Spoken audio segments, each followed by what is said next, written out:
There is a millionaire or manifesting mentality that you have to be programmed with so it happens automatically. The only reason people are not getting in life the things they want is because they're not applying the manifesting formula properly. We teach you how to change that. It's been called the success system that never fails. So this is how you manifest goals, dreams, and desires, manifest more money, manifest what you want in life. I went from 5K on my bank account to 8 million in 1.5 years. Secret societies don't want people to know how the world is really run and how things are really structured. I'm the first person to come out and reveal and talk about it. These people have massive control. Some people are familiar with a guy named Jeffrey Epstein. Yeah. Jeffrey Epstein was used by the Brotherhood to control people all around the world. Remember, it's not what you know. You've heard this phrase. It's not what you know, it's who you know. Well, that's only partially true. It's not what you know, and it really isn't who you know. It's what you know about who you know. We are live with Kevin Trudeau from his epic channel on YouTube, and of course all of his public speaking and his show Kevin Trudeau Limitless. Kevin, thank you so much for being here. Glad to be here. And a little interesting chat with you ahead of time, and we were kind of just talking about the fascination that the world has right now with secret societies and the upper echelons of societies and elites and everything that's going on in the world. And we're going to dive into all of that. But just for everyone who may not know who you are, just introduce yourself. Tell us a little bit about yourself, Kevin. Well, it's hard really for me to introduce myself because somebody would say, all right, well, you're a #1 New York Times bestselling author. You've sold 100 million copies of your books. Your books have been #1 in the New York Times bestselling list for, in one case, 26 weeks in a row. You've run companies like in the UK, the Golf Channel, Shop America, UTV, hosted TV shows. You had mining companies in Australia. You've done business $25 billion in business enterprises around the world. You have a pretty amazing career, but who exactly are you and what's kind of the secret? And as you know, recently I've come forward and exposed that during this entire time, I was a member of the ultra secret society called the Brotherhood. I was at Skull and Bones Island, which you know is a secret society from Yale University. I was not a member of Skull and Bones because I didn't go to Yale. I've been to many Bilderberg meetings, Sea Hotel Roth-Eckingen in Germany and many other places. Bohemian Grove, which is in California, as many people know. And I've worked in that secret society at the highest level for decades and then decided to leave and kind of reveal what really goes on behind the scenes and how the world is really run, how the politicians are really run, and what's really happening. And it's been a scary situation. I've been attacked by governments. I've been held in contempt of court and thrown in prison for 8 years without being charged with a crime. It's been an amazing ride. Wow. And how long were you involved or part of this group? I mean, how much of your life did it span, and how deep did you get with it? Well, we've actually done a documentary now called Kevin Trudeau Classified. And I talk about that when I was 6 years old, I was approached at a bowling alley in Lynn, Massachusetts, where I grew up, from a very wealthy guy in the community. I didn't know who he was, of course. But the reason I was approached, because since I was born, I could see energy, I could read energy, I could see auras, if you will. Yeah, I'm with you. And I thought that this was something that was normal. And if you talk to anybody who's, quote, a psychic or a medium or something like that, many of them will tell you that when they were very young, they just had this ability and kind of thought everybody could do this. You could see into different dimensions, if you will. I realized that I was unique because my friends couldn't do this. And at this bowling alley, this fella came up and he said, "You can see what's in the corner of that room, can't you?" And I said, "Yes, can you?" And he told me what it was. It was the same as what I saw. And he said, "You have a unique ability." He says, "Come with me. I'm going to train you and how to control that, how to use that." And he kind of brought me in to this secret group. It wasn't, pedophilia, going after a 6-year-old kid or anything like that. It was a kind of a training thing. And we worked. That's how I got involved. It wasn't until a few years later that I got officially inducted into the Brotherhood when I knew what it was all about. Up until that point, it was just working with me and some other guys and women using our abilities. And people say, well, it sounds like X-Men. Well, in a little bit it was. And that's how I got involved. I kind of went through all the training that was there in terms of releasing abilities. I learned everything in that group and worked my way up to the chairman. I was the youngest chairman of that organization. Damn.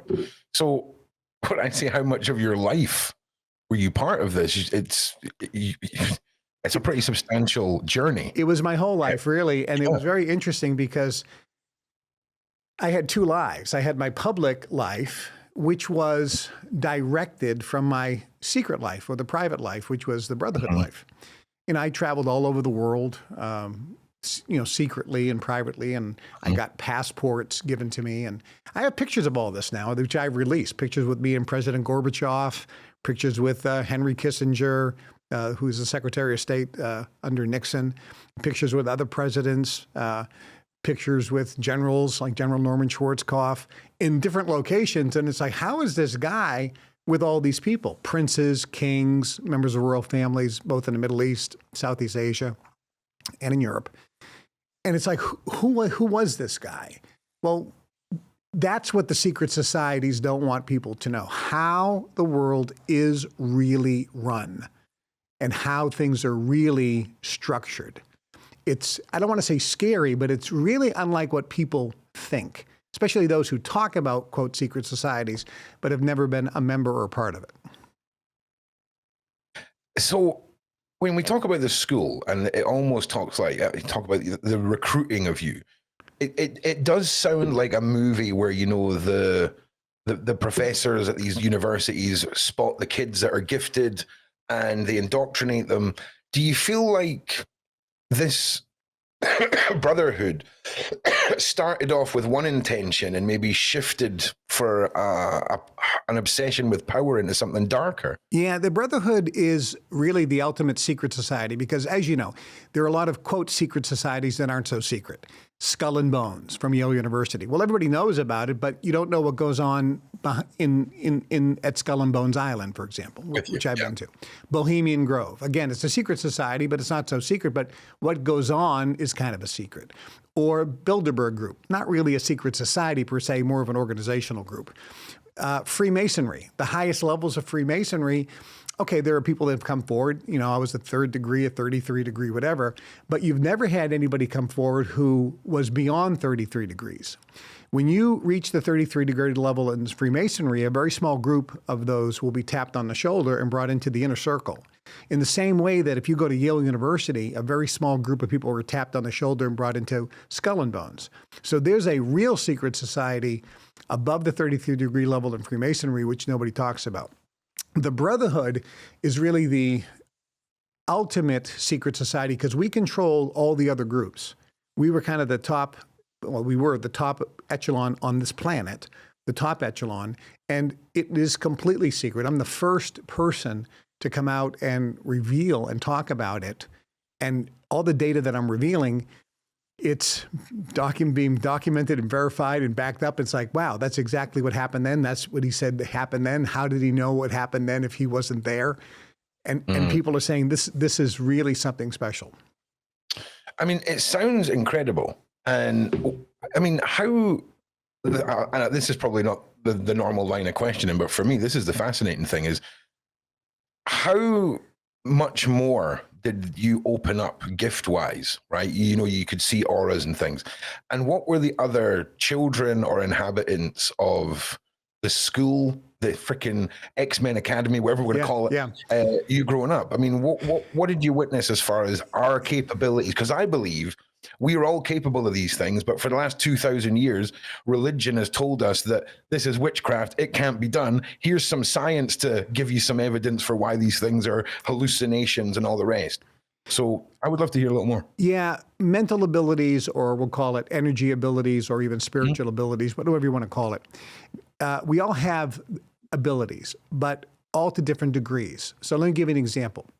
Let's say that you decide to learn to play the piano, and another person decides to learn the piano at the same time, and you both go to class together every day, 5 days a week for a couple hours. And at the end of a year, your friend is playing fantastic and you're just playing kind of okay. Well, because you don't have the natural ability. Same thing with athletics. We all know that. You know, when we were a kid, there was always one kid who just was a natural athlete and he just excelled and everybody else struggled, you know, a little bit on the field. So the same thing with mental abilities or spiritual abilities or energy abilities. We all have it and we can all improve it to some degree, but some kind of have an innate ability. It's natural. They were born with it. And that's where we were brought into the Brotherhood. With the exception of 95% of people in the Brotherhood were a bloodline.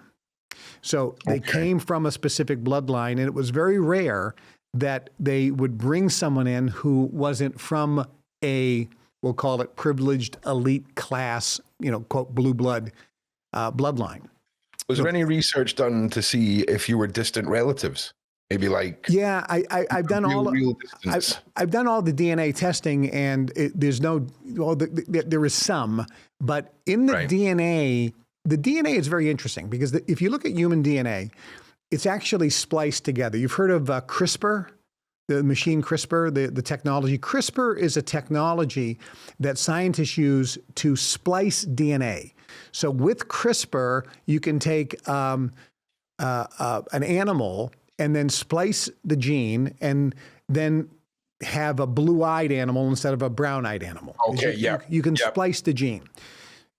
When you look at human DNA, it's spliced. When you give a human DNA to someone and saying, tell me if this DNA has been altered with CRISPR technology, they look at it and go, clearly, it absolutely has, compared to, let's say, a primate DNA. Yeah. And then when we tell the researchers, well, it hasn't, it's human DNA. They go, well, at some point it was altered. 100%. So we all have altered DNA. Most of the DNA is inactive. So in some people, the parts of those DNA, which in most people are inactive, is active. And in my case, that was true, which is why we had abilities. Now, there's a couple movies that kind of just talk about this. There's a TV series called The Pretender, which is kind of a loosely based on me because it talks about 1963, which is when I was born. And I was brought in, they call it the center, and this young kid was trained on how to use his ability so he could virtually absorb all the information from somebody else and learn all that knowledge and basically become that person. I love that series. It was it was a great series and loosely based on some of the things that happened in my life. And then there's another movie called Push. And in this movie, it's kind of like an X-Men type movie where different people in this group have different abilities. And one ability is to block your thoughts so you can't see. And somebody else, they can kind of collapse time so they can see a little bit of the future and also the past so they can collapse time and then manipulate what's going on in the physical universe. Very interesting movie, loosely based on many truisms. And then if you even look at Star Wars and the Jedi Knights, where Obi-Wan Kenobi, if you remember in the scene where he goes, these aren't the droids you're looking for. And these aren't the droids we're looking for. Right. They can go now. They can go now. Well, that's absolutely what we were trained to do, to influence the mind of someone who is, we'll call it weak-minded. And that's really condescending. It's really not that they're weak-minded. They're just open. Just like a hypnotist doesn't work with weak-minded people. He uses hypnotic suggestion. We did it beyond a hypnotic suggestion. We did it with a higher frequency. There is a millionaire or manifesting mentality that you have to be programmed with so it happens automatically. And when you do, you start making the dreams in your life become a reality. The only reason people are not getting in life the things they want is because they're either not applying the manifesting formula properly. We teach you how to change that. It's been called the success system that never fails. This is how you manifest goals, dreams, and desires, manifest a better relationship, manifest more money, manifest what you want in life. The response and the results that we see all around the world when people actually apply this are pretty staggering. My income doubled. I manifested the home of my dreams. Life-changing. Is the most efficient success training that anybody can have access to. I went from 5K on my bank account to 8 million in 1.5 years. I had a friend of mine, one of my close dear friends. He's passed away now. You may remember this name, a guy named Kreskin. He was called The Amazing Kreskin. And The Amazing Kreskin, they did a movie about him called The Amazing Buck Howard. But it's the story of The Amazing Kreskin. And Kreskin had this ability where he could see collapsed time. He was on the Johnny Carson show, the Tonight Show. He was I recognize him. all over the world. And one of the amazing things that Kreskin could do, which blew people's mind, there he is, my close dear friend. I love the man. I miss him very much. But he would have his check from his performance hidden someplace in the building. And he had to find it. And if he didn't find it, he didn't get paid. And he found it. One guy they folded it up and they put it under his dentures. They took his dentures out, put it in there, and he found it. Another one, it was frozen in the middle of ice cream in the kitchen for the restaurant. So he had to go into the kitchen of the restaurant, find the ice cream container, one of many, and dig. It was frozen, and dig it up. And in the middle of it was his check.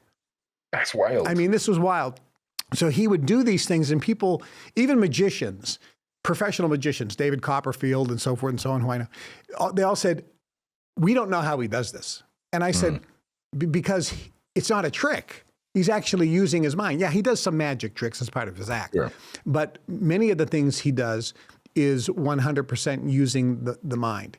So in the Brotherhood, the bottom line is they used the people that were there.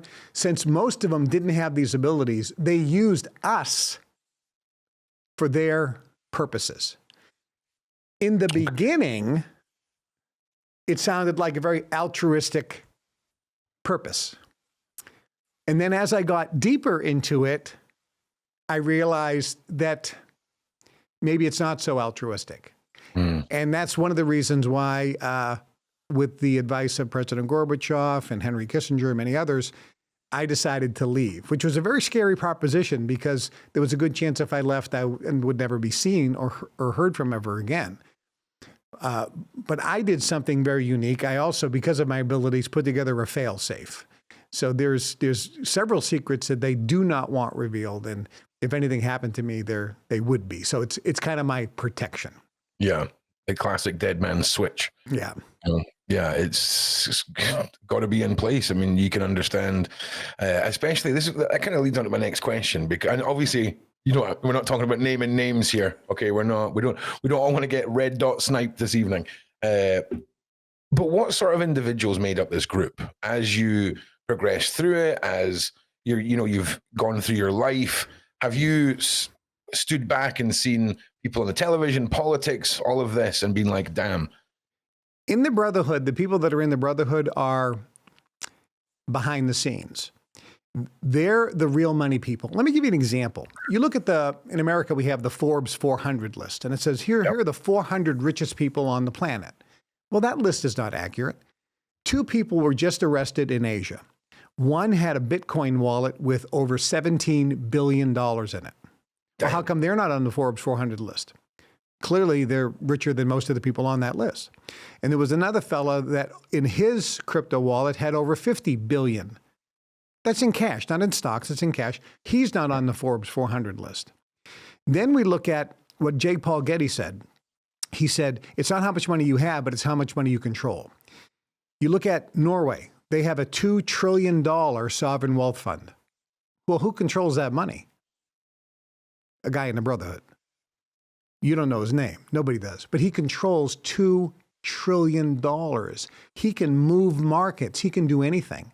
You look at the Saudi sovereign wealth fund, $1.7 trillion. Who controls that? Obviously, the Saudi government.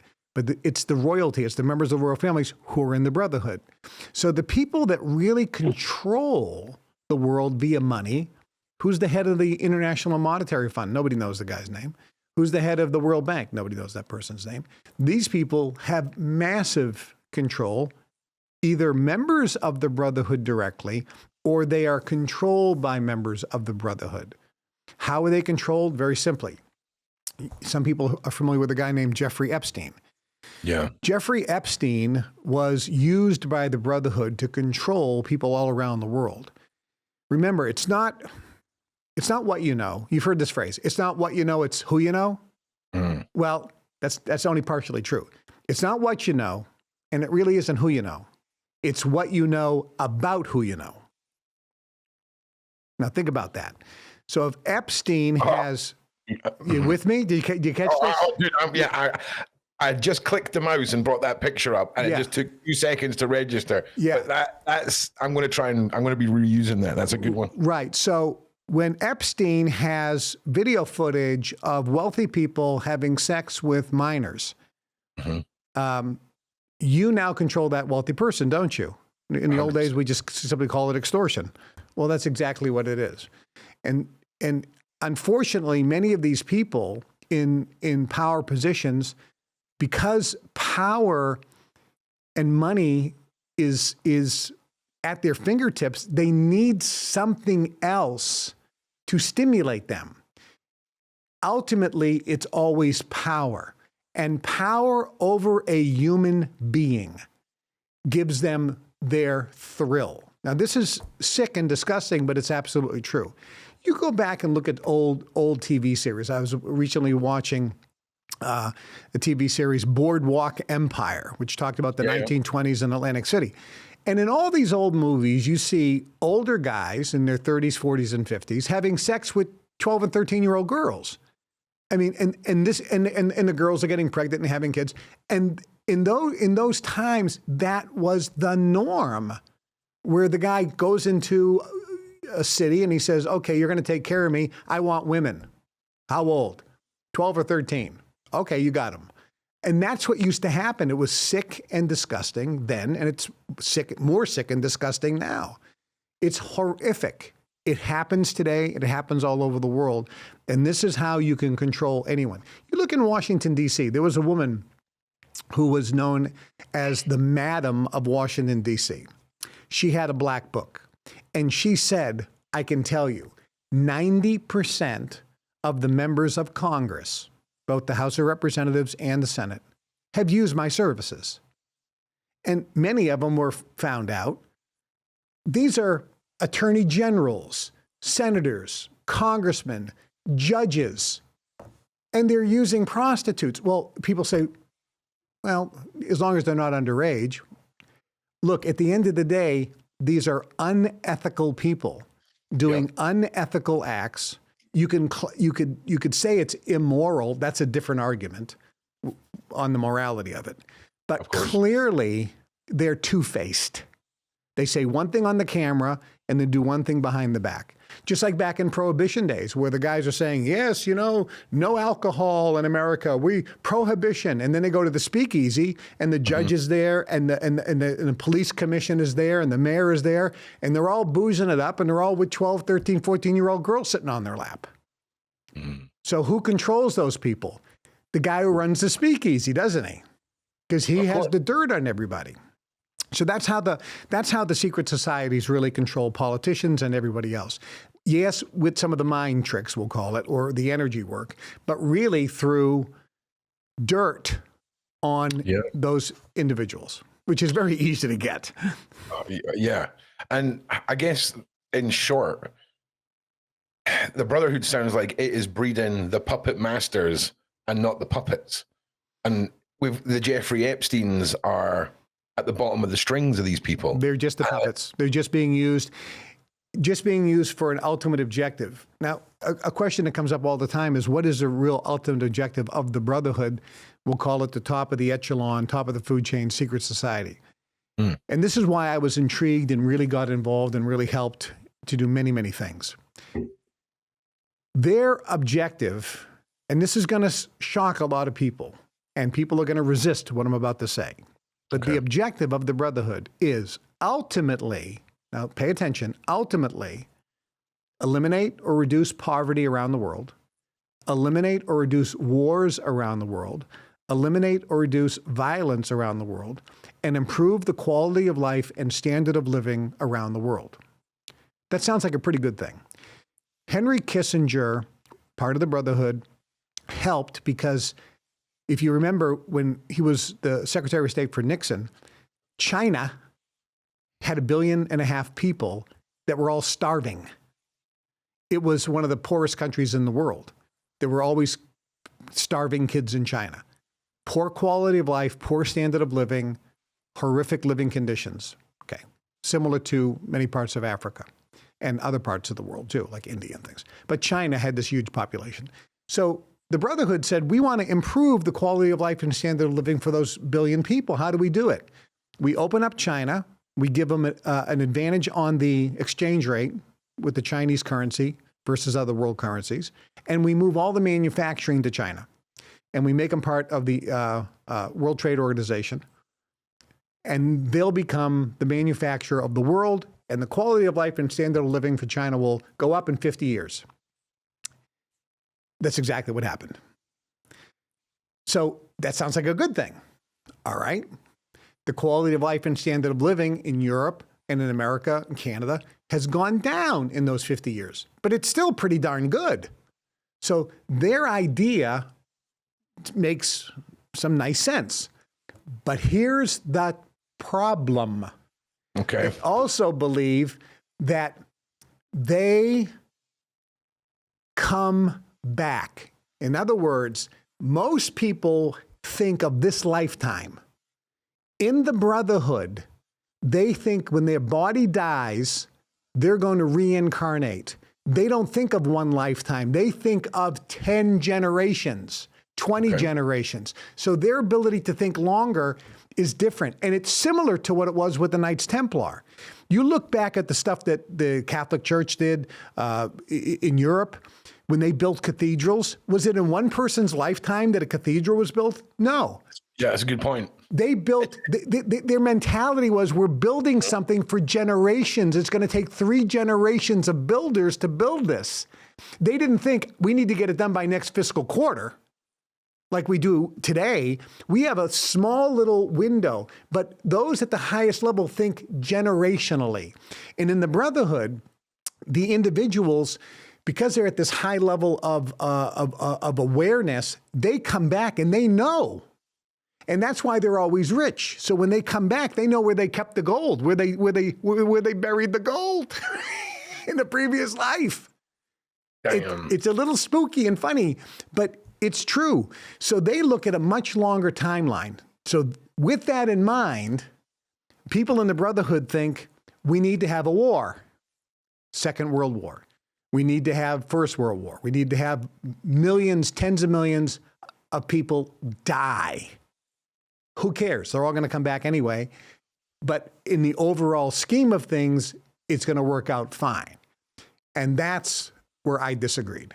And I said, no, we don't have to have people go through pain and suffering and death and famine today to create a better life 5 generations from now. We don't have to go down that road, because that road keeps the Brotherhood in power and control, which is the underlying, we'll call it the evil side of the coin, which is they want to suppress the masses and keep themselves in the ultimate control. Interesting, because a lot of these societies, and especially a cult and anything to do with mysticalness, talks about balance, right? And when we talk about, in one hand, they improve the world and up the living standards, and in the other hand, they create chaos and destruction. That sounds like a weird poetic balance to me. And it's odd, because some people do say that without the good and the bad and the balance in the world, it would fall apart. We could never truly have peace. And it sounds kind of what you kind of described there. And when we talk about this control, right, and we talk about when it comes to the bloodlines, and you talk about this generational thought process, it makes perfect sense how something could be ruling the world for thousands of years. Yes. When for thousands of years, they've been planning ahead. You know what I'm saying? They are planning ahead. And put in whatever buzzwords you want that align with your beliefs. You know what I'm saying? It's spiritual, it's magic, it's aliens, whatever you want. Okay, just insert it there. But having that foresight makes a lot of things make sense when you look at the world, the 1% versus the 99%. All of it seems to be systematically controlled. The economies, the wars, all of it. What do you think is next, Kevin? I mean, what is, I mean, a lot of people are talking about Atlas. A lot of people are now talking about, and I'm sorry, this might be triggering for people, but there is a conspiracy or chatter about a 9/11 style incident within the next couple of weeks. There's a lot of going on, you know. What's your take on what we're heading towards, and what's your take on this, the Atlas scenario? All of the incidents are incidental, quite frankly, and whether a 9/11 event happens or not, or whether there's another pandemic or scamdemic or not, those are incidental because the decision to pull the trigger on those changes from day to day based on conditions.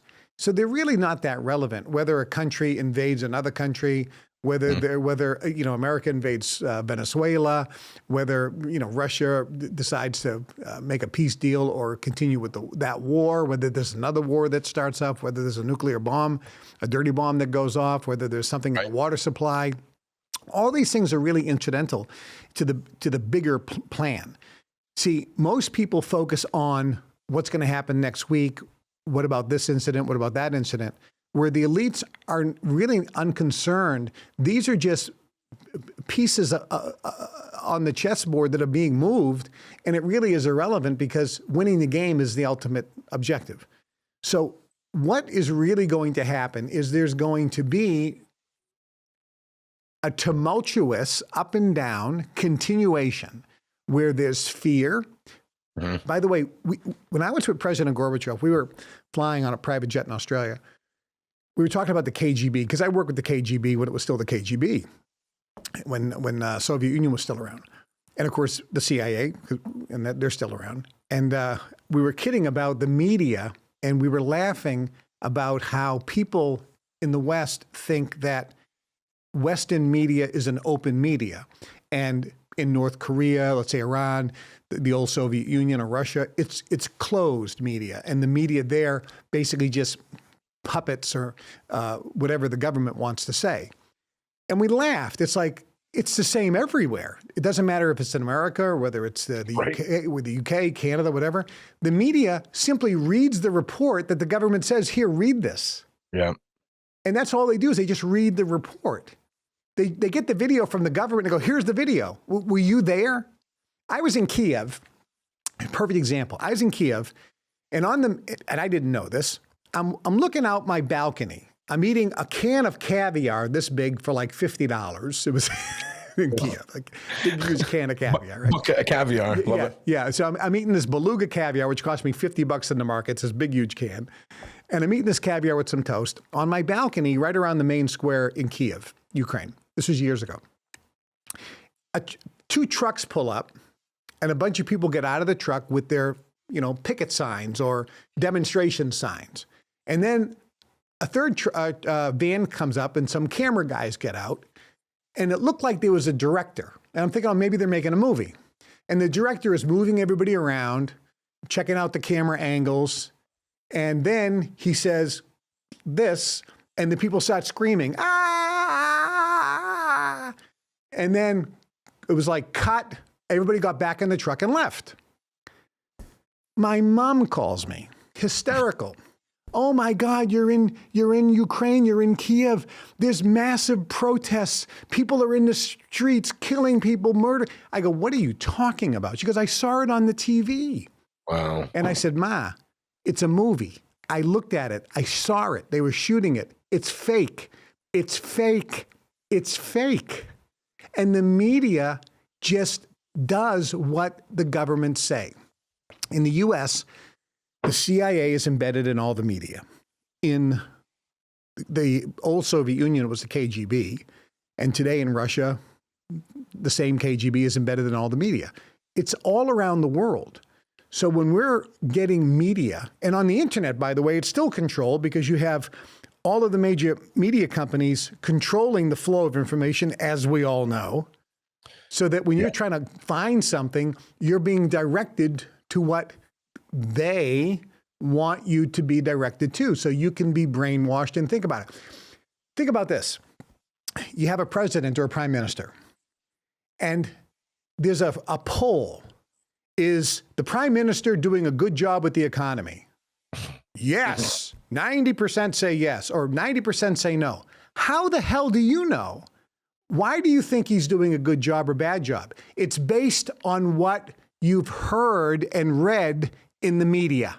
Yep. So if the media wants you to believe this woman or man who's in charge is doing a crappy job, then you'll believe he's doing a crappy job. If they want you to believe he's doing a good job, then you'll say he's doing a good job. You are completely manipulated and controlled by the media. Every single person is susceptible to the negative influence of the media, period. And the techniques that are used are mind control techniques to get you to just basically say, yeah, he's doing a bad job. Yeah, I don't like him. You don't know anything. You just know what you've been brainwashed to believe. Yeah, it's incredible when you look at the control algorithms have, and then you start looking at who owns the algorithms, and you start realizing that it's the majority of the world owned by a handful of companies, and media control, and the way that even podcasts. I mean, Kash Patel going on the Joe Rogan podcast, right? Madness for a start, right? What is the director of the FBI doing? Hopping on a podcast, Kevin, right? Because if you retire, that would be the time that you would go and do interviews and stuff. Never before then has the active director of the FBI hopped on a podcast. Okay. Yeah. So you can see them now trying to use that level of media, the media where people feel like they're getting a safe voice and all of this, and being hijacked by the likes of Kash Patel to tell us. Now, remember, Kevin, he rested us assured that there's no conspiracy with Epstein. Okay, there's definitely no files, or they would have released them. Okay, and then they release a 12-hour bit of footage that looked like it was edited by someone's Cocker Spaniel. Okay, what is going on? And is this all just misdirection? Is it easier to keep us divided and arguing than to give us a savior who's going to come and release everything and make us feel vindicated? Is one of their apparatus, or modus operatus, is to keep us all arguing? Because I feel like that's high up someone's list. Yeah, there's two control techniques that have been used for a long time. Okay. One is you have to find an enemy. And this most notably was done during the Second World War, where the Germans said the Bolsheviks and the Jews are the enemy, primarily the Jews. Those are the ones that's the cause of all your problems. It's the Jews. That's what the Nazis said, and that's what they pointed out to the Bolsheviks. So you have to have an enemy.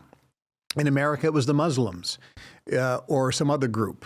There's always an enemy. Before, by the way, it was the Native American Indian tribes. They're your enemy. So there's always has to be some enemy. And a lot of people don't realize that, in America, for example, here's a perfect example of misdirection.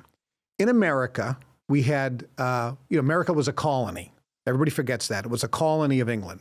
And all the colonists pledged allegiance to the king. So the American patriots, you could call them the American traitors because they broke their allegiance to the king. But the thing that no one talks about in America. Have you ever heard of the Boston Tea Party? Yeah. So the Boston Tea Party is a very famous thing, and Americans love the Boston Tea Party because the American patriots dressed up as Indians went onto this ship and threw all the tea off. Yeah. Okay, and that was a great thing. We're so happy about that. Well, there's two things. Number one, that's vandalism.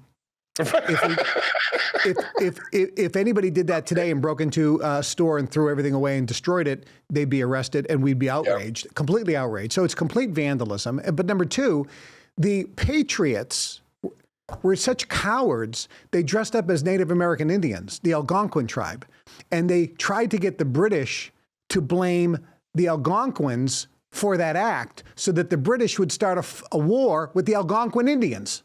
Standard America. Big shout out to America. Correct, and Americans are so happy about this. Oh, we're patriots. These were the worst people in the world to do that. I mean, how terrible! If you wanted to fight the king, whatever, make yourself known. Don't try to get the British to kill innocent Algonquin Indians who didn't do anything. I mean, what a horrible thing. So the point is, misdirection is the word you used, and you're 100% correct.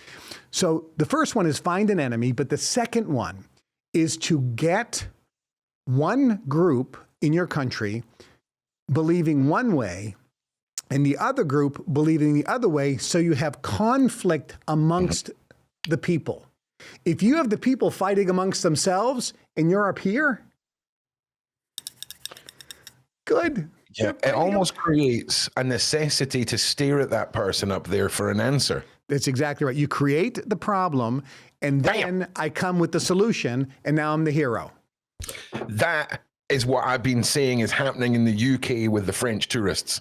Okay, they're going to let it get to a point where the British public are begging the government to do something drastic and give up their more freedoms in exchange for the savior to swoop in. And that's wild. It's so well orchestrated, Devin. So here's the good news, though. And this is one of the reasons why I left the Brotherhood. And, my newest book is called Your Wish is Your Command, How to Manifest Your Desires.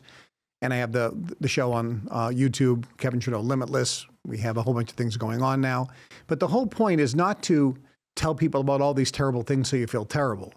The real message is, if you awaken, if you come out of your trance, if you wake up and come out of your trance, you can control your reality, you can control your destiny, and you can create the life you want, because you can go above what's happening in the world. And even from a Christian perspective, it says we're in the world, but we're not of the world. So we don't have to actually get into the game. We can be a witness to the game and stay out of it. We can enjoy the game and be a witness to the game of life, which is a play of consciousness anyway, and really start creating the life we want. I had a friend of mine one time who sat down with his accountant. This was during one of the big recessions going on in America. And his accountant said, well, your oil and gas business had a record year last year.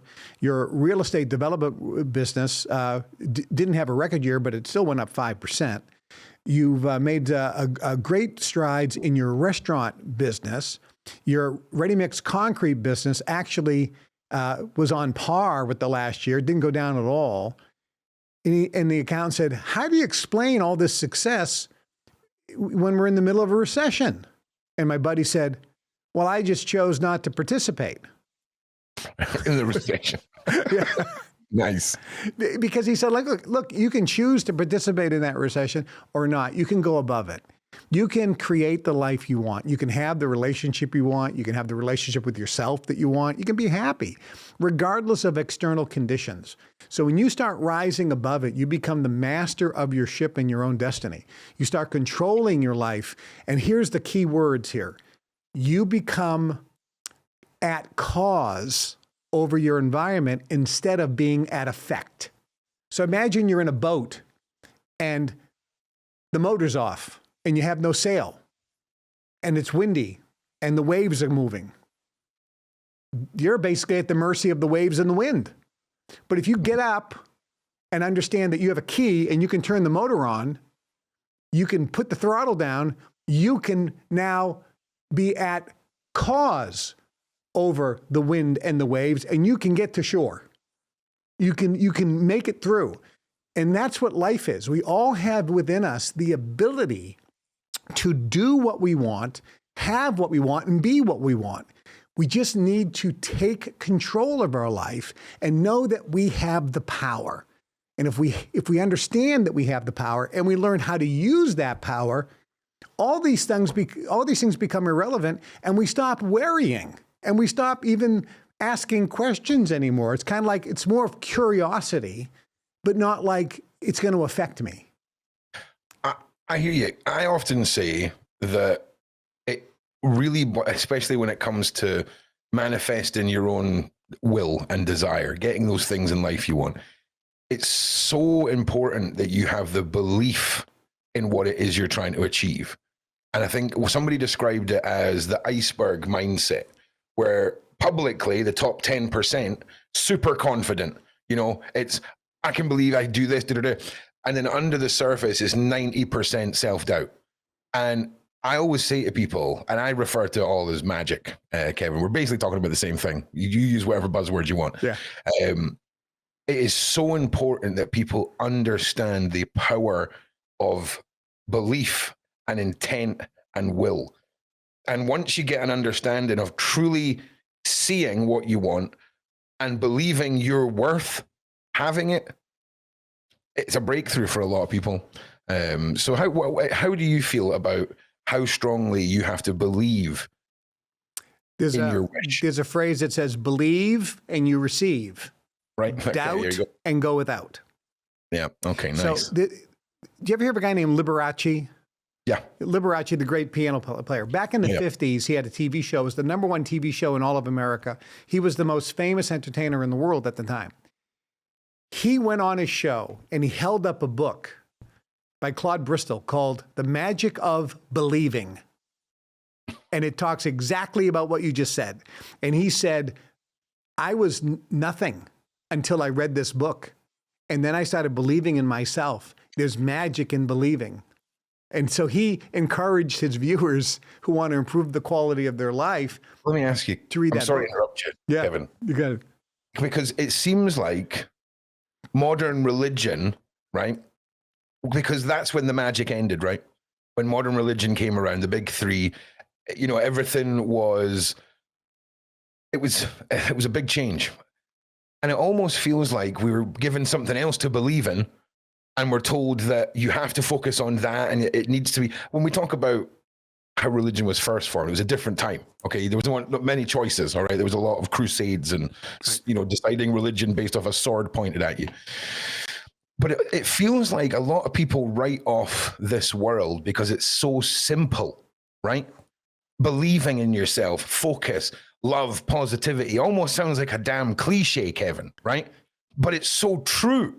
And it's hidden in plain sight from us. And when we talk about your wishes, your command, and we talk about the power of belief, it's almost like as humans, we've been taught to put our belief in something else and forget about ourselves because it's the afterlife that matters, right?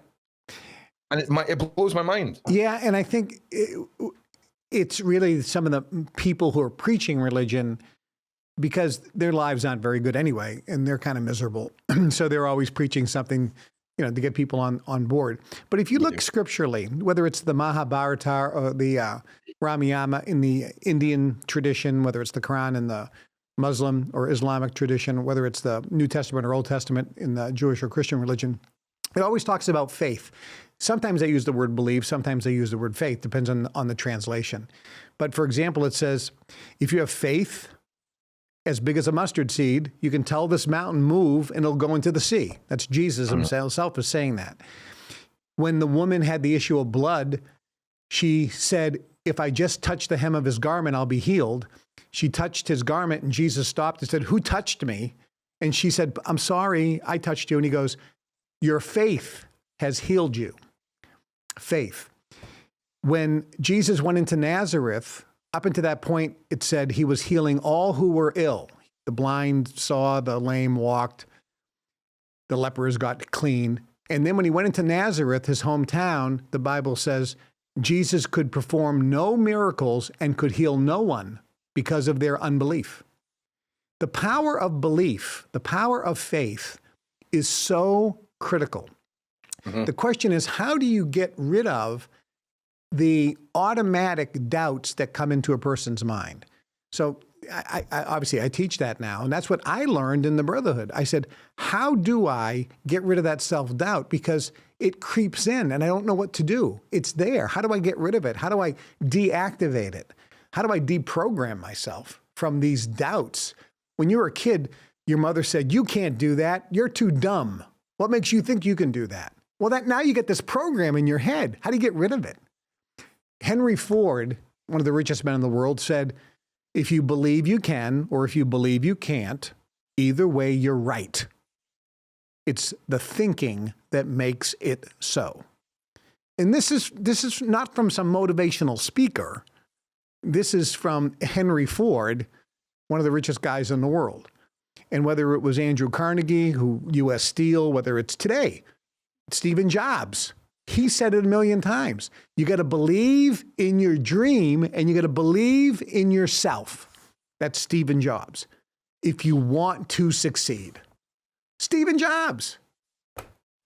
He said, I mean, you look at Elon Musk, he says it. Warren Buffett, Charlie Munger with Berkshire Hathaway, the big investors. Most people don't know the name Charlie Munger. He was the real investor who did all the investing for Warren. He died recently, was a friend of mine. But these guys said the same thing. You have to believe that you're going to succeed. There was a book called The Magic of Thinking Big. And the first chapter said, believe you can succeed and you will. And the second chapter, I love this title, Cure Yourself of Excuse-itis, the failure disease. Guy told me one time, he says, Kevin, failures are always good at one thing, making excuses. So you got to believe in yourself and you got to believe in your dream. But the real question is, when those self-doubts come up, when you start having fear, which is false evidence appearing real, when you start having fear and doubt, when you start getting stressed and anxious, when you start thinking about what you don't want to happen and you worry, that's all worry is, thinking about what you don't want to happen, that is going to stop you from manifesting or creating your ultimate desire, what you want to happen. You got to have some faith. Now, I'm not talking about rose-colored glasses, Pollyanna type of, oh, everything is fine type, fantasy world. You can't be delusional. I'm not talking about that. But I'm talking about having faith and belief. And there's a definition of faith, by the way, for those who are follow the Christian tradition. It says faith is the substance of things hoped for, the evidence of things not seen. And the other specific thing, scripturally and also spiritually, because it's in all the spiritual texts around the world, it says you have to walk by faith, not by sight. Neville Goddard said you have to deny what your senses tell you. Think about a radar screen. If you look at what's on the radar screen and you operate your life based on only what you see on your radar screen, you will never do anything. But when you believe and know, and you have confidence that there's stuff off the radar screen that you can't see yet, all the good things you want, and start walking as if you know it's there, that's faith, because you can't see it, that's when you'll start manifesting your goals, dreams, and desires. I mean, it's a lot of us, and again, it just goes back to the simplicity of it all, doesn't it? Because it doesn't cost anything. You don't have to be an athlete. You don't have to be the smartest guy in the world. It's just the mind.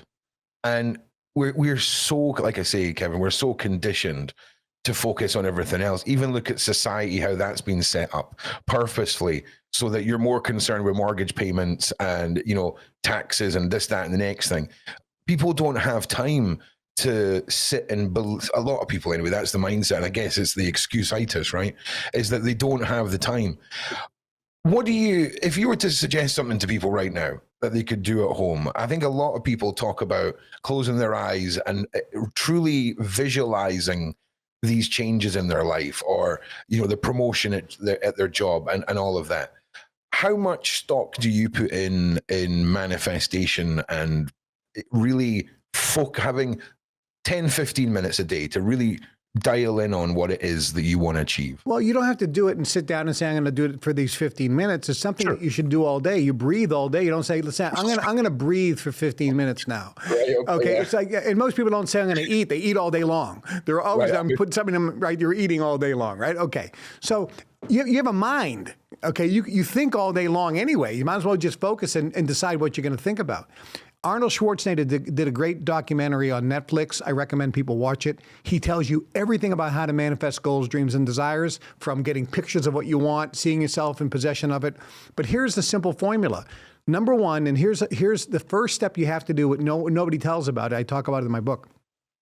The first step you have to do is say, what in my life will I not tolerate anymore that I'm fed up with, that I don't want? Is it your crappy car? Is it your crappy residence? Is it your crappy clothes? Is it your crappy bank account balance? Is it the fact that your credit cards are all maxed out? Okay. What in your life are you fed up with? You need to get some pain in order to get you to move. There's a story about the fella who's having an iced tea in the South on the porch. And it's an old wooden porch, and this old hound dog is lying down there. And the hound dog, every once in a while, did this, went, ooh, and went back. A couple minutes later, ooh, went back again. A couple minutes later, ooh, and the fellow says, hey, what's wrong with your dog? And the guy says, oh, he's sleeping on a nail. And the guy goes, well, why won't he move? He goes, well, it doesn't hurt him that much. Right? Moving is I have been that dog, Kevin. I've been that dog. Yeah, moving is more painful to the dog than the nail. So here's the point. You need to have a nail that is so painful, it gets you to move. You need to be fed up with something. That's step one. Number two, what exactly do you want? Now that you know what you don't want, tell me exactly what you do want. What exactly do you need to have that you absolutely must have? And if you don't have that desire, that burning desire for something, you're never going to get it. So you have to have a burning desire for something. Next, see yourself in possession of it and feel now as if you were in possession of it. See yourself in possession and feel now as if you were in possession of it. And the next step is release attachment to the outcome. Say, but if it never happens, it's perfectly okay. And maintain that same feeling. That's the formula. You can do that in virtually 10 seconds, and you can do it 50 times throughout the day.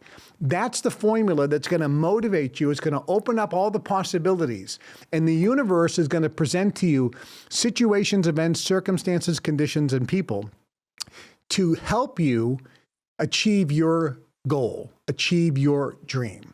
There are other elements as well. How do you use words?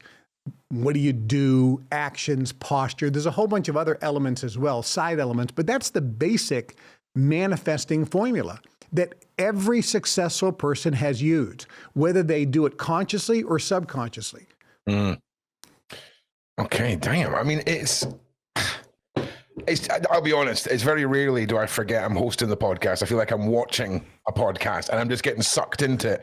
And I'm like, oh no, Kevin's come to the end of his sentence now. I need to ask him another question. And I'm just like, I can ask the questions and give the answer.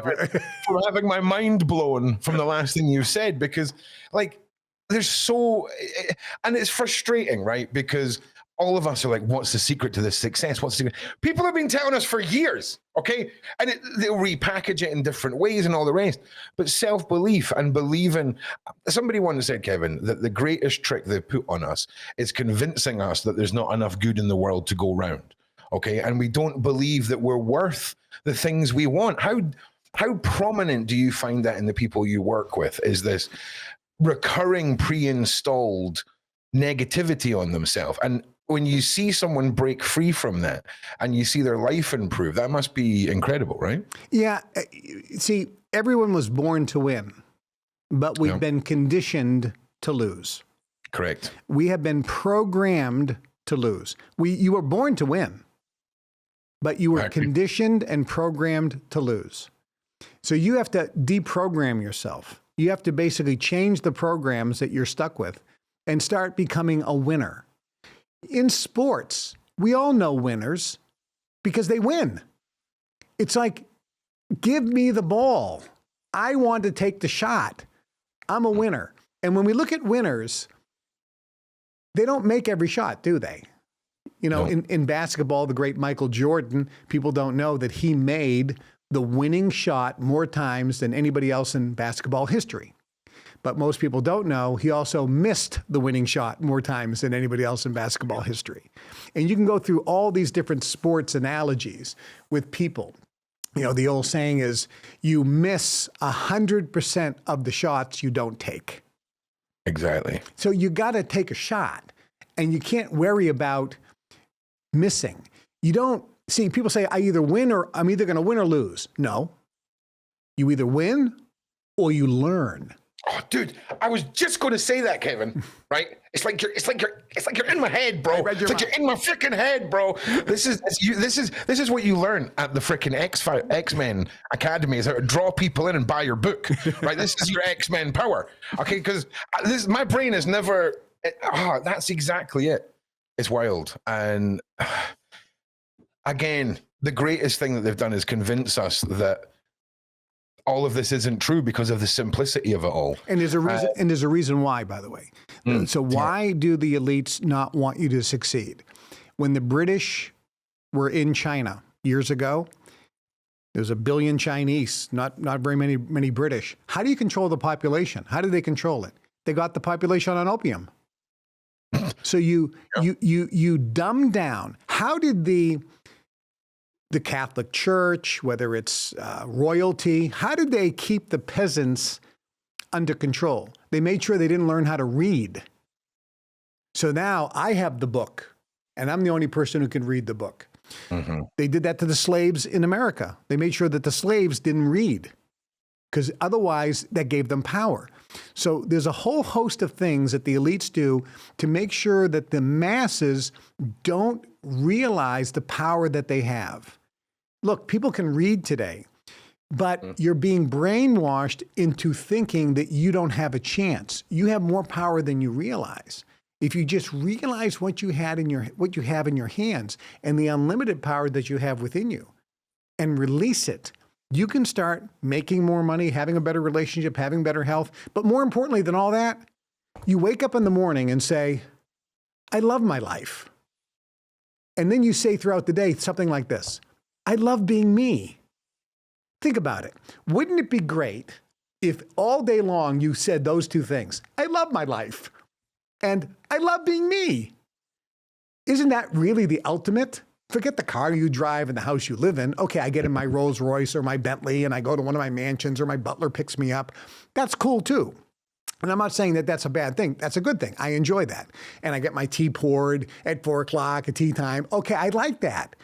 But guess what? When I didn't have that, when I was living in a 900 square foot, 1-bedroom apartment, I still said, I love my life and I love being me. So you have to say it before it comes in. Most people think, when I get that, then I'll feel better. No, you have to feel good now. Mm-hmm. A guy, one time, we were into this restaurant. He was very wealthy when I was younger. And he said, you have to walk in a place, Kevin, like you own it. And I says, well, if I had your money, I'd have your attitude too. And he says, no, he says, the money doesn't give you the attitude. The attitude will give you the money. You have to have the attitude first. And that's really the critical thing, getting a person's thinking right. And when your thinking is right on the inside, then your external conditions will change.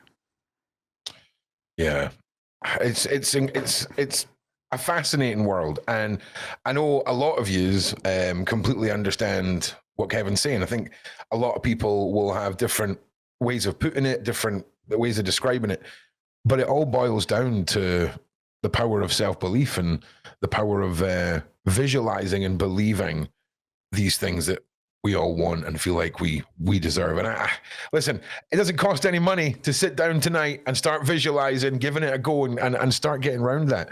And of course, your wish is your command. Kevin's new book. The link is in the description for everybody. Let's just circle back here, because my mind can't take any more of that. I mean, honestly, I broke a sweat, Kevin, right? I don't know what magic power you're using to tap into my brain here. But I think the big question for everyone would be, why have they allowed you to speak out, right?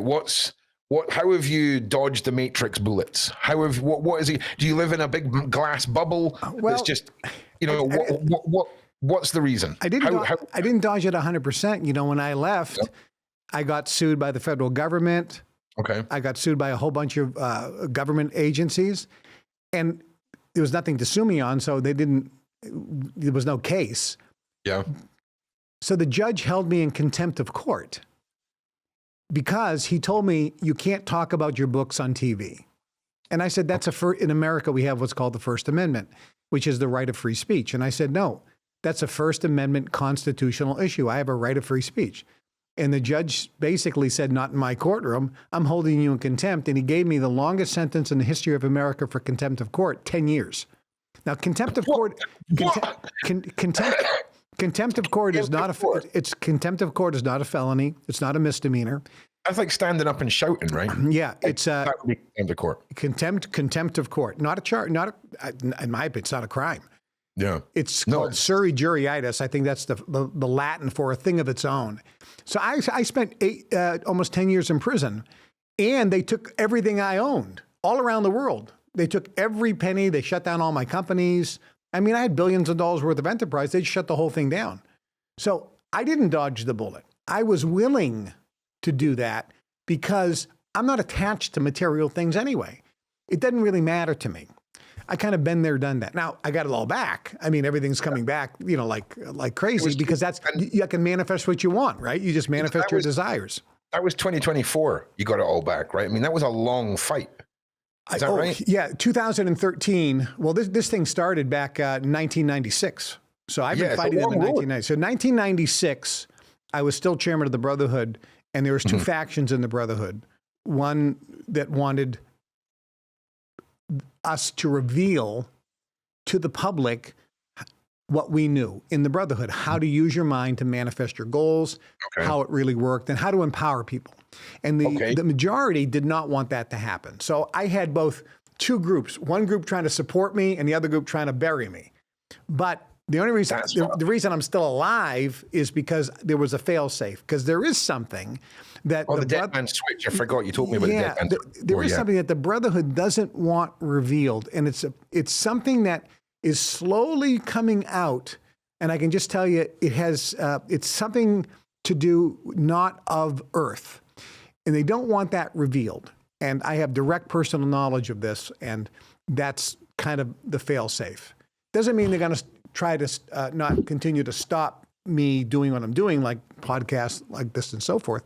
Look, I wanted to run an ad for my book, Your Wish is Your Command, in the Los Angeles Times. They said, no, we're not going to accept ads for your book. Oh, yeah. If they take you out now, they martyr you, 100%. Yeah. So, like 100%. It's like, oh, really? You won't take an ad for the book? No.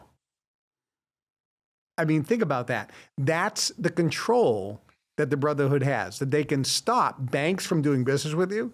They can stop people from advertising your book. It's a book. Yeah. Yeah. I mean, listen, here's the thing. When we're talking about the puppet masters, Kevin, nothing is out with their control because it's all under their control. And that's the frightening fact.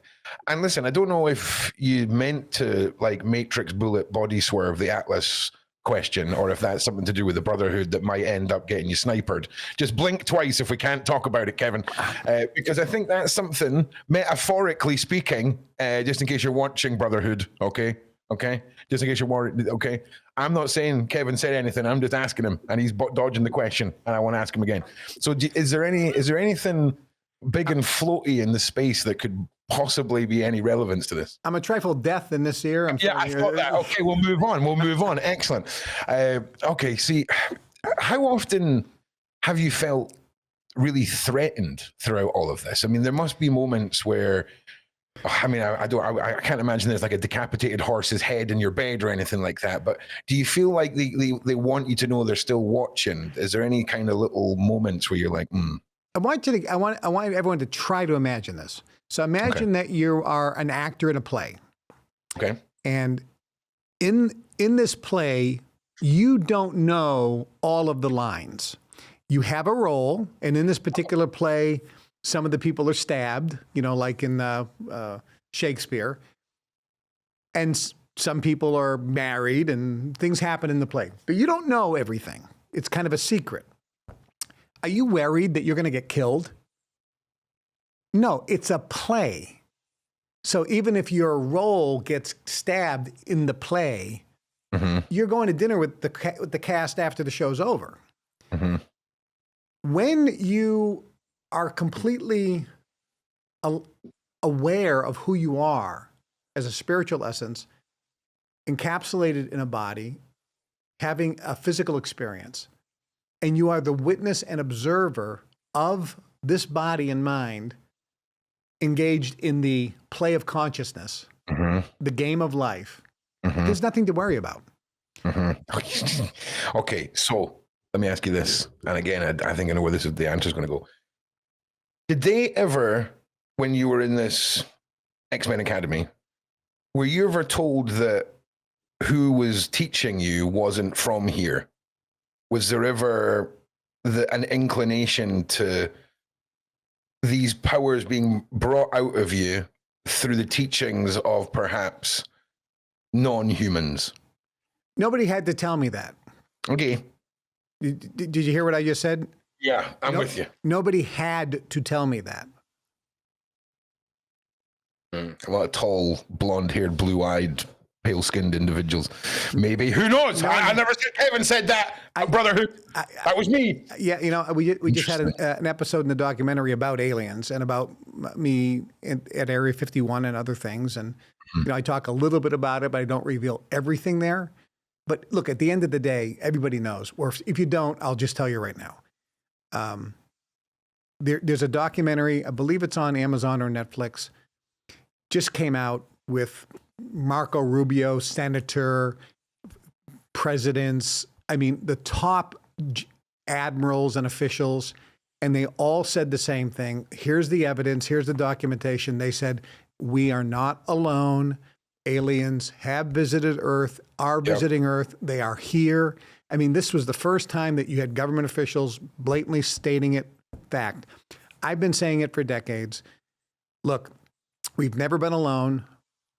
Civilizations on other planets around the galaxies have visited Earth. They've always visited Earth. They are here. They are talking with us. They are talking with top people in the Brotherhood. They are talking with other people.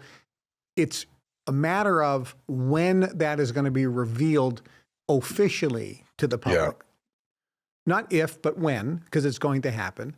And this is why since the nuclear age, we've seen an advancement in technology, so much so, there's more advancements than in the history of mankind just in the last 50 years. Technology, by the way, which most scientists, matter of fact, all scientists can't even explain. Let me just give you an example of this. We have a technology called cell phone service, or back in the day, it was wireless. I'm in a building, you're in a building, and if I hold my cell phone up, I get a signal. So you ask any scientist, how is it possible that some invisible something passes through steel and glass? How does it pass through that? Yeah, it's when you start breaking it down like that, Kevin. And nobody can explain it. Nobody can explain it. They don't know how it works. Well, if you don't know how it works, how did you invent it? They didn't invent it. It was told to them. It was saying, here's the technology. You're too dumb to understand how it works, but here it is anyway. Yeah. It's incredible. I mean, exactly what you said there, when you look at our history and how much technology has come from the last however many years, it kind of blows your mind. I did have a point then, but then you blew my mind again with that, and now I've forgotten the point I was going to say. Because I think for a lot of people, that was it, I remember now. So blink twice if this is right. So is Atlas, Shimsham, the big boulder that's definitely not a spaceship, did that come out of nowhere? And is this sense of the panicked wolf in the corner, am I feeling that because the powers that be here, the Brotherhood, whatever we're going to say, they thought they were in control of when something like a big spaceship in the sky would be appearing. They thought they were in control. And maybe Atlas has interjected and is going to ruin the plot, because I could get behind that. Okay. I could get behind that. Well, consider a different track. Okay. Consider that there is a federation of planets or listen, I'm with you. Okay. I'm with you. Just consider that. I mean, it's very Star Trek, but at the end of the day, you look at how Star Trek came about, and also E.T. and also Close Encounters of the Third Kind. The people that were there during those events went to Hollywood and said, we need you to make a movie because we need to start dripping this information out to the public. Yeah. So if there's an intergalactic federation, and that federation is dealing with, let's say, the top group in the world that controls everything, there's no fear there, because they're part of the group. Remember, even in Star Trek, I think it was the Prime Directive that said, if you're going to another planet of primitive beings, you can't reveal who you are and your technology. Yep. And that is absolutely true. So the aliens don't have a choice here. It's not like, oh, we don't want to reveal ourselves for X number of reasons. There's a Prime Directive that says you can't because the society is too primitive to understand. And when it happened, by the way, that's when these extraterrestrial beings were called gods. Right. Well, here, let me throw a name at you. Okay. I don't know if you've ever heard of a lady called Elena Danaan. No.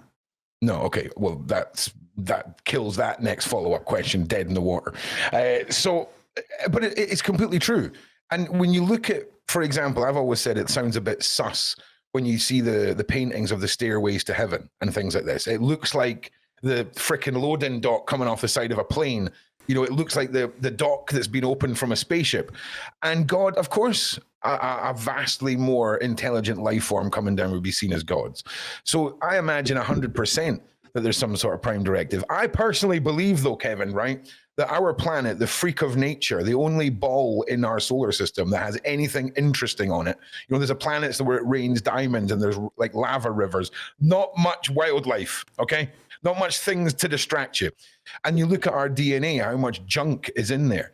I think we're just a seed bank. And if a race out there is ever in danger, they can come back and pluck their DNA out of us and their civilization will be... I prefer that over space giants who want us to mine gold to fix something in space, because I am not really down for being enslaved and digging up mines. Saturaya Sitchin and the Anunnaki, you don't like the gold mining? I ain't going in. You ain't getting... I don't care how big you are, how scary you are. I'm part of the resistance when that crap kicks off. If Atlas comes down and it's like, right, boys, you're all down the plantation tomorrow digging. Nah. Sorry. No. Well, absolutely not. The good news is those days of mining gold by hand are over. I don't care, Kevin. I'm not going down under the ground, okay? Giving it that for freaking space ozone nonsense. No. Absolutely not. Absolutely not. We'll join forces with the Bigfoot. That's what we'll do. We'll fight the Anunnaki. Now, I will be in the first line of defense who will die instantly rebelling against them, but I will not be down the mines. I will not. Too scary, man. Too scary. Too scary. But listen, Kevin, what's next for you? What's coming up in your world? Like, what can people do if they want more Kevin? Well, they can go to kevintrudeau.com, but what's coming up for me is I have a few business people coming in next week for 3 days. They live in my house for 3 days. I take their businesses and I look at their entire business plan, all their marketing materials, and basically I tell them how to 10x their company in the next 10 to 12 months. So I work with them. So I'll be doing that this week. And then in January, I bought the entire cruise ship, the Pearl, from Norwegian Cruise Lines for the week. So I own the ship for the whole week, and I'm taking 2,200 of members of my private club on the ship for a week. So I'm going to be doing the training on the ship. We have a private club called Global Information Network, and I'm taking 2,200 of those members from all over the world.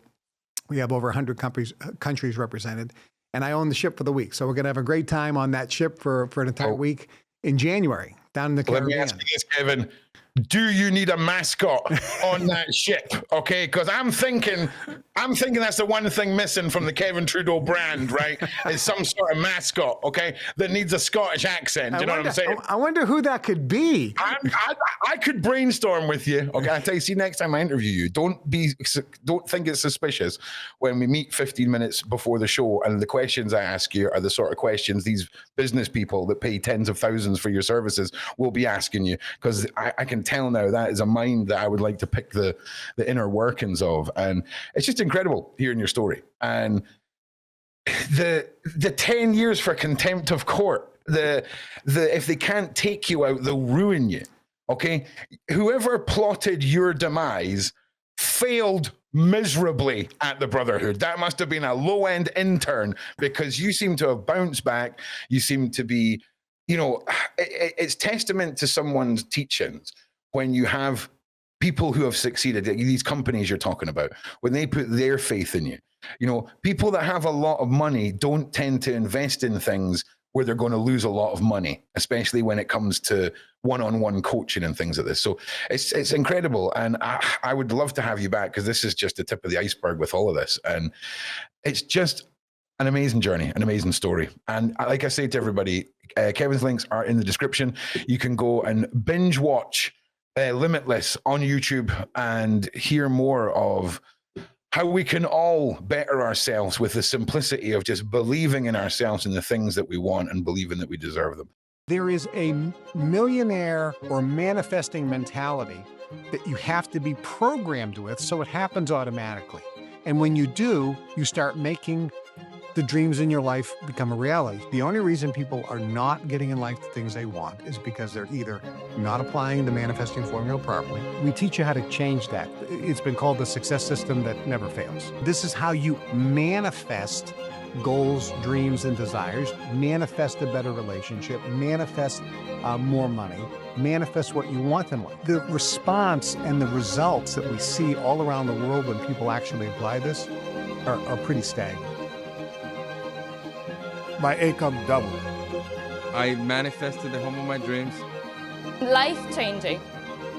Is the most efficient success training that anybody can have access to. I went from 5K on my bank account to 8 million in 1.5 years.